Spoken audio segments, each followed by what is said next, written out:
சிரிப்பான், குடிக்காதவன் குடிப்பான். எனக்கு இந்த பழக்கமே இல்லை அப்படின்னு சொன்னாலும் இந்த காலத்துல குடிக்காம இருப்பாங்களா? மச்சான் நீ வா உட்கார், ஒரு சின்ன ஷாட் ஒன்று அடி அப்படின்னு ஒரு சின்ன ஷாட்டில் ஸ்டார்ட் பண்றவன் அதுக்கு பிறகு நியூ இயர் முடிச்சு தான் அவனை எழுப்போம். அங்கெல்லாம் ஒரு காலத்தில் அந்த மாதிரி தான் இருந்தோம். சரியா? கிறிஸ்மஸ்னா எங்களுக்கு தெரியாது. இந்த விதமாகத்தான் நாங்கள் உலகத்தில் வாழ்ந்தோம். அடுத்தவன் இன்னொருத்தன் இருக்கிறான், வாழ்நாள் முழுவதும் குளிக்காதவன் இந்த காலத்தில் குளிப்பான். வாழ்நாள் முழுவதும் குளிக்க மாட்டான், ஊத்தையா உடுத்தி கொண்டு இருப்பான். ஆனா இந்த காலத்துல புது உடுப்பு நிறைந்த அவனுக்கு கிறிஸ்மஸ். சரியா? சந்தோஷத்தை அறியாமல் இருக்கிறவன் சந்தோஷப்படுறான். அதுவே பலருக்கு இந்த நாட்கள் பலவிதத்திலே அவர்களுக்கு சந்தோஷத்தை கொடுக்கிறதான நாட்களாக இருந்து கொண்டிருக்கிறது. நீங்க போயிட்டு பாருங்க, ஒவ்வொருத்தர் ஒவ்வொரு மாதிரியாக சந்தோஷத்தை கொண்டாடுகிறார். ஆகவே இந்த கிறிஸ்மஸ் என்று சொல்லும் பொழுது எல்லா விதமான கூத்துக்கள், எல்லா விதமான கும்மாளங்கள், எல்லா விதமான பாடல்கள், ஆடல்கள், குடிகள், உலக பிரகாரம் சகல காரியங்கள் நடக்கிறதான ஒரு காரியமாக இருக்கிறது. ஆனா இந்த டிசம்பர் முடித்ததுக்கு பிறகு, ஜனவரி மாதம் 1ஆம் தேதி ஆரம்பித்ததுக்கு பிறகு பழைய குருடி கதவு தரும். அதே காரியத்தை தான் அவன் சொல்லுவான், எனக்கு இல்லைம்பா, ஐயோ எனக்கு கஷ்டம்பா, ஐயோ எனக்கு சிரிப்பே வருது இல்லைம்பா. இவ்வளவு காலம் செஞ்சுக்கிட்டு தான் இருந்தான். நான் சொல்றேன், குளிச்சுக்கிட்டு தான் இருந்தான். திரும்ப ஊத்தையா உட்காந்துருவான், திரும்ப கஞ்சலாட. அது இது ஒரு சீசன். சரியா? இது ஒரு சீசன். ஆனால் எப்பொழுதுமே தேவனுடைய ஆசீர்வாதத்தை பெற்று தேவனுக்குள்ளே சந்தோஷம் சமாதானமாக வாழ மனிதன் என்ன செய்ய வேண்டும் என்று தன்னுடைய வாழ்நாள் முழுவதும் அவன் கேள்வி கேட்ட வண்ணமாக இருக்கிறான். இது ஒரு பெரிய ஆராய்ச்சி, பெரிய ஆராய்ச்சி. எங்களை பைபிள் ஸ்கூல்களில் நாங்கள் படிப்பிக்கிறோம், அநேக இடங்களிலே நாங்கள் கேள்விகள் கேட்கிறோம், கருத்தரங்குகள் வைக்கிறோம். இந்த கேள்விக்குரிய பதில் மக்களுக்கு தெரியல.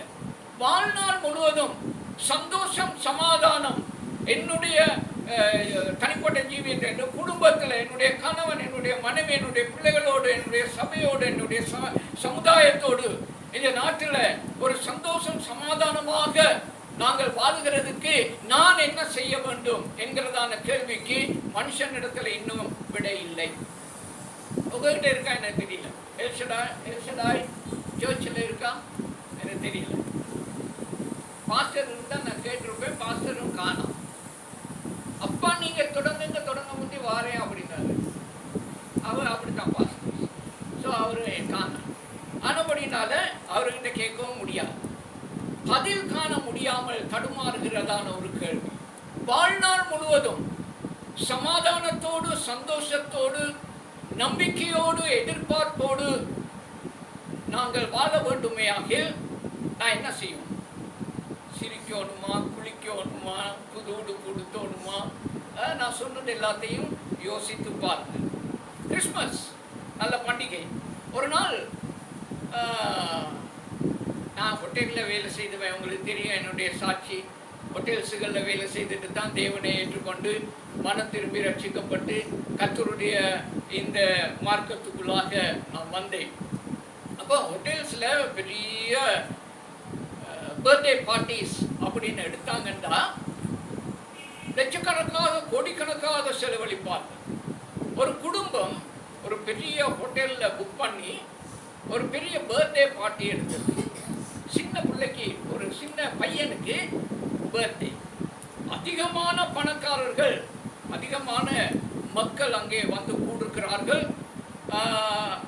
என்ன சாப்பாடு வேணும், என்ன ஜாலி வேணும், என்ன எந்த விதமான ரூம்ஸ் புக் பண்ணணும், எப்படியோ இருக்கிறாங்க. அதிகமான நிறைய நேரத்தை செலவழிக்கிறாங்க, நிறைய காலத்தை, நிறைய காசுகளை செலவழிக்கிறாங்க. ஏன்னா தன்னுடைய மகனுக்கு பர்த்டே. எல்லாம் முடித்ததுக்கு பிறகு இப்போ எல்லாரும் ப்ரெசன்ட் கொடுப்பாங்க இல்லையா பர்த்டே பாய்க்கு. எல்லாரும் பெரிய பெரிய பார்சல்ஸ் எடுத்துக்கொண்டு அவங்க வர்றாங்க பர்த்டே பாய்க்கு ப்ரெசன்ட் கொடுக்க. எங்கே பர்த்டே பாய், எங்கே பர்த்டே பாய்? தாயும் தகப்புன்னு சொல்கிறாங்க, அவன் வந்தால் எங்களுக்கு சரியான கரைச்சலாக இருக்கும் இல்லையா? அங்கே விடுவான், இங்கே விடுவான், அவனை பார்க்கறதுக்கு இது இல்லை, நாங்கள் ஜொலி பண்ணுறதுக்கு எல்லாம் போயிடும் இல்லையா? உங்களோட எல்லாம் சந்தோஷிப்பிக்க முடியாமல் ஆனபடினாலே நாங்கள் ஆயாவோட வீட்டில் வச்சு கூட்டிகிட்டு வந்தேன் அப்படின்னு சொல்கிறாங்க. இவன் நல்லா நீங்கள் புரிஞ்சுக்கிட்டீங்களா? பர்த்டே பாய்க்கு பர்த்டே, ஊரில் இருக்கிறவன் எல்லாம் கூடுறான், கோடிக்கணக்கான லட்சக்கணக்கான ரூபாய்களை அவர்கள் அந்த இடத்துல செலவழித்து விட்டார்கள். அழகழகாக உடுத்தி கொண்டு வந்திருக்காங்க. எத்தனையோ அவர் கணக்கில் இந்த பார்ட்டி நடந்து போய்விட்டது. கடைசியில் அந்த சின்ன பிள்ளைக்கு பர்த்டே ப்ரெசன்ட் கொடுக்கணும்னு எல்லாரும் வந்து தேடும் பொழுது பர்த்டேக்கு உரியவன் இல்லை. அவன் எங்க ஆயாவோட வேலைக்காரியோட அவன் ரூம்ல வச்சு கூட்டிட்டு வந்திருக்கேன். இவன் இங்க வந்தா எங்களுக்கு ஜொலி பண்ண இயலாது ஆனபடினால அவன் இல்லாம இருக்கிறது எவ்வளவு நல்லா இருந்தோம் தானே. இதுதான் கிறிஸ்துமஸ், இதுதான் கிறிஸ்துமஸ். உங்களுக்கு சிந்தனைக்காக நீங்க கொஞ்சம் யோசிப்பீங்களே அப்படிங்கிறதுக்காக இந்த கதையை சொல்லி உங்களுக்கு அப்படியே விடுறேன். இன்றைக்கு we are celebrating Christmas. Is Jesus Christ is in you? உங்களுக்குள்ள இருக்கிறாரா? உங்களுடைய வீட்டில் இருக்கிறாரா? உங்களுடைய சபையில் இருக்காரா? உங்களுடைய அக்கம் பக்கத்தில் இருக்காரா? யாருக்காக இந்த கிறிஸ்மஸ் கொண்டாடுறோம்? எவ்வளோ செலவழிக்கிறோம்? எப்படியெல்லாம் ஜொலி பண்ணுறோம்? என்னென்ன வாங்குறோம்?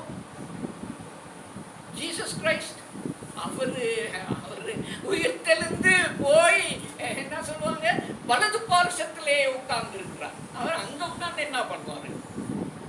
அங்கிருந்து தானே விட்டுட்டு என்னை தேடி